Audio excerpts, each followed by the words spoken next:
The Ottoman Empire spread across North Africa, the Middle East, and much of southeastern Europe, and even brought down Constantinople.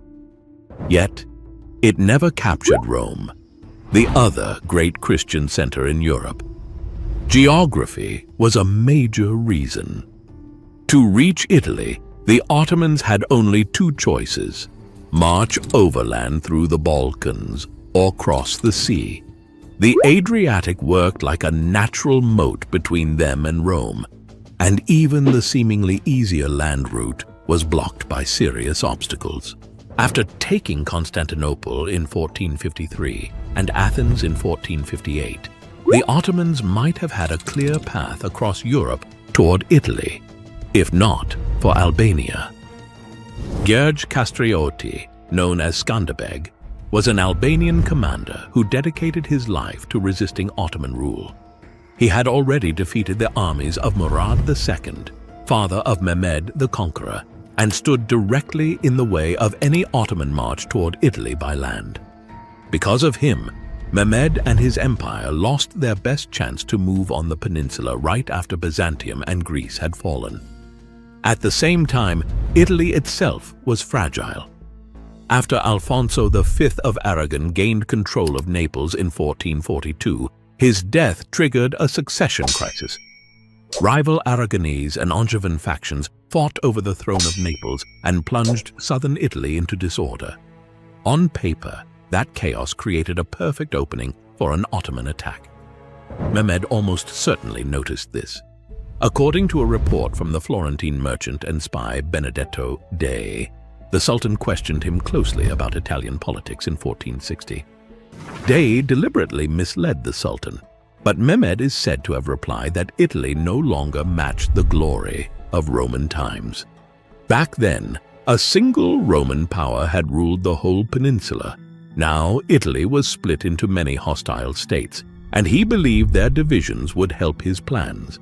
Confident in his youth, wealth, and good fortune, he dreamed of surpassing Caesar, Alexander, and Xerxes.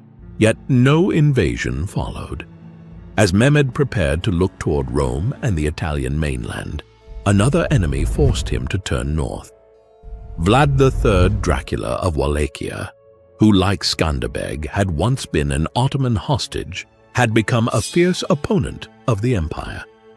The struggle with Vlad, followed by conflicts with Stephen the Great of Moldavia and worsening relations with Hungary, pulled Ottoman attention away from Italy.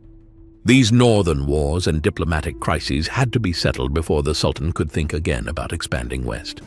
In 1464, the First Ottoman-Venetian War broke out, encouraged by papal calls for a new crusade and by broader European resistance. Together with the earlier Crusade of Varna and other Balkan clashes, this war drained Ottoman resources and delayed any move toward Italy. But it also set up a brief opening. During this period, Skanderbeg fell ill with malaria and died, removing the main Albanian leader who had blocked Mehmed's land route. With Albania weakened and the Treaty of Constantinople ending the Venetian War in 1479, the Sultan finally saw his moment. In the summer of 1480, Mehmed launched an invasion of Italy aimed at the port of Otranto. A large Ottoman fleet crossed the Adriatic, landed near the city on July 28th, and after a 2-week siege broke through its walls. Ottoman troops stormed Otranto, destroyed much of the town, killed many inhabitants, and enslaved thousands. The capture of this port seemed to open the door for a broader campaign through the peninsula, with Otranto as a forward base for further advances. But the success did not last. Shortages of supplies forced the Ottoman commander, Gedik Ahmed Pasha, to halt any deeper push into Italy and sail back to Albania with most of his army.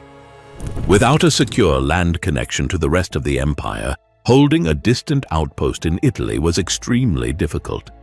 Only a small garrison of infantry and cavalry remained in Otranto, while Ahmed Pasha waited for reinforcements. Naples and Sicily tried several times to retake the city and at first failed. But the real turning point came in Istanbul.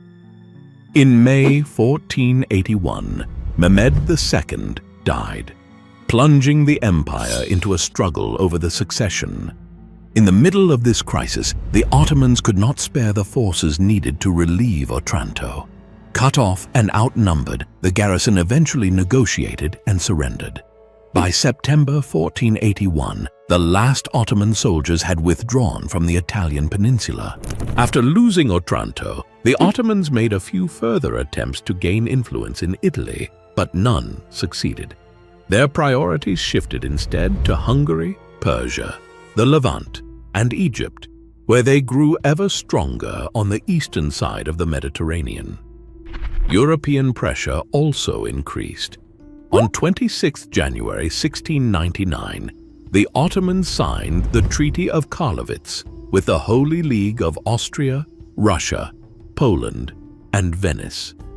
This agreement ended a long series of conflicts and forced the empire to hand over territories such as the entire Principality of Transylvania.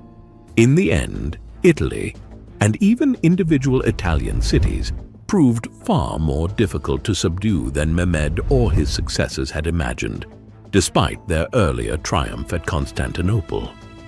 Even when the Italian states quarreled amongst themselves, they could still unite when faced with an Ottoman threat.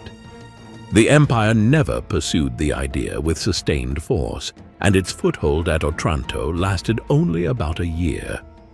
Had even one or two of these obstacles been removed, Mehmed might have had a better chance to push into Italy after capturing Byzantium.